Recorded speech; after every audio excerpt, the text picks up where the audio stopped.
and I will start the questions. And I want to ask you just a quick question on one of your 4 points of the release of the information this morning. You mentioned hire more staff. Is that at Fish and Wildlife, hire more staff? I think basically what the plan calls for is agencies doing the assessment that is necessary to determine where they need resources and then acting on that. Well, I would recommend Fish and Wildlife has been is holding up a lot of the permitting, and it's very frustrating to a lot of people who are trying to move whatever the project, clean energy, whatever the project. It's so on that one, I think we both agree there's more resources needed. Let me ask you about the international situation, since I mentioned that in my opening statement. We see that the unprovoked invasion of Ukraine has really, I think, put a light, and the President has talked about this, on the need for energy security both here and abroad. And he has, the President has mentioned the ability of the United States to help with liquefied natural gas and things of that nature to help Europe become less dependent on Putin. So I guess, would you agree that we must immediately act to replace Russian imports into Europe with American-made energy? Do you agree with that?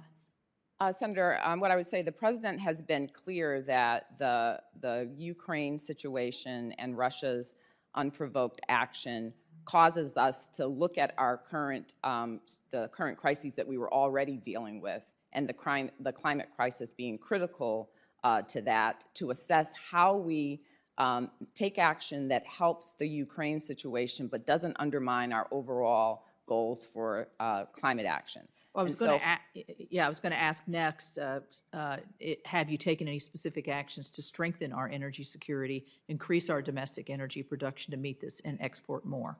I think the answer to that is no. I think the answer, Secretary Capito. Well, I'll take it. Secretary of Senator Capito is that what we are trying to do, as I said, is find that balance so that the President can continue to provide the support that Ukraine needs, but that we don't lose track of our overall goals to address the climate. Well, I guess I'm talking less about Ukraine at this point, although there's certainly in our hearts and minds, and where we're going to be passing in probably a very large package to help them. I'm talking about the rest of Europe, who is now held hostage to Putin and his natural gas supplies. Let me ask you this question on the permitting issue that I've talked about with the IIJA. Does this run into conflict with some of the goals that you've set forward in terms of a 2-year timeline, a 90-day repeat, shortening the time of the projects? How do you see those working in conjunction with one another? Because I feel as though you could create a conflict there. Yeah, well, first of all, thank you, Senator. I appreciate that question. I mean, one of the things that I have been trying to do, consistent with the President's goals from the beginning of my time at CEQ, is find a way to meet the multiple goals that the President has set before us. He has been very clear that he wants us to ensure that we get the projects done that are necessary in order to meet the investments that we've identified as being important through the bipartisan infrastructure law and other laws, but to do it in the right way so that we are making smart decisions that allow us to meet our multiple goals. So I would say that the whole effort that is reflected in the permitting action plan this morning is us trying to bring together sort of the best tools that are available that to take advantage of what we know has worked in the federal government to get decisions done in a way that is both appropriate but also recognizes what our ultimate values are, and that is what we believe we can achieve through the permitting action plan so that you get the projects, but you also get them done well. Yeah, I was interested in one of the quotes from your statement is more building in the next few years, and it appears sort of laced through your action plans that you took on the NEPA regulatory changes, where you've taken down 3 of the major provisions that the Trump administration put forward. I mentioned it in my opening statement. Only sets up more regulations from different federal regulators. Again, it looks like a burdensome how do I want to say this, a burdensome package, again, to slow any kind of new construction, or even a CCUS project? Well, Senator, I guess what I would say, thank you for that question. I mean, one of the things that the work that we did in the NEPA provisions was focused on is making sure that we're able to do the analysis that effectively determines what are the impacts that a project is going to cause. If you narrow your focus to such an extent that you are not actually considering the real impacts of a project, that is just setting us up for failure. So our focus has been on making sure that the agencies have the tools to do the necessary analysis, but then to support them in ways that they can do it in a time-efficient manner. In a filing to the Federal Energy Regulatory Commission last year, the EPA, quote, recommended that attention should be paid to the costly irreversibility of constructing natural gas pipelines. EPA stated, quote, an important question to consider is whether pipeline construction will lock in natural gas production and use at the expense of substitute energy sources with lower social costs. And I would remind you that according to the WHEJAC, some of those projects that would be eliminated would be the CCUS projects, the direct air capture projects, nuclear projects. I'm very concerned to see a similar line of thinking incorporated into the NEPA regulatory changes that you signed last month. Under those regulations, the government defines the purpose or need of a project under NEPA and can override a project developer's purpose. As I understand it, under the new regulations, an energy company could request permits for a natural gas plant, and the federal government could instead say, through the NEPA review, that solar generation should be developed instead, regardless of what the business case is. Would you say that's a fair characterization? Again, thank you, Senator. I mean, I think we've obviously, you know how important that this issue is for CEQ and for the president. So I appreciate the attention that we're getting. I guess what I would say about that particular provision, what we were trying to address is the reality that various factors go into identifying what is the reasonable alternative or range of alternatives that should be considered.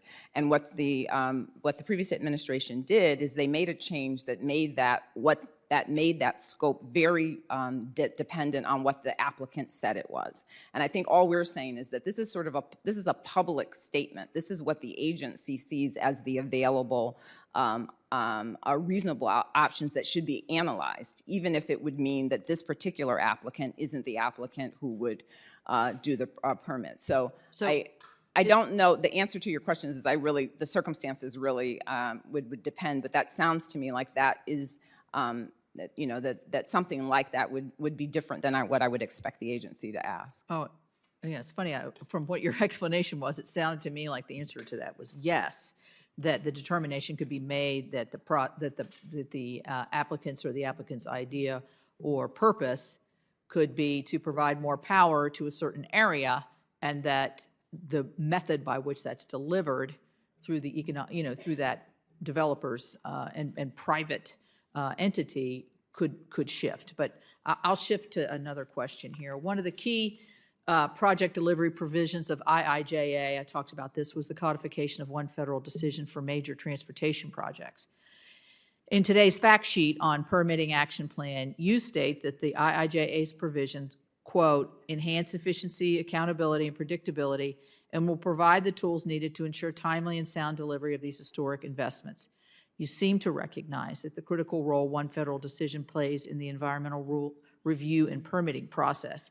So as you move forward to phase 2 of your update for NEPA, do you commit to keeping the elements of the one federal decision as part of these regulations? Well, thank you for that question. I mean, I think what I can commit to you on a rulemaking process, Senator, is that we will certainly have discussions about what is included in that rule and reflect the fact that you've made this request.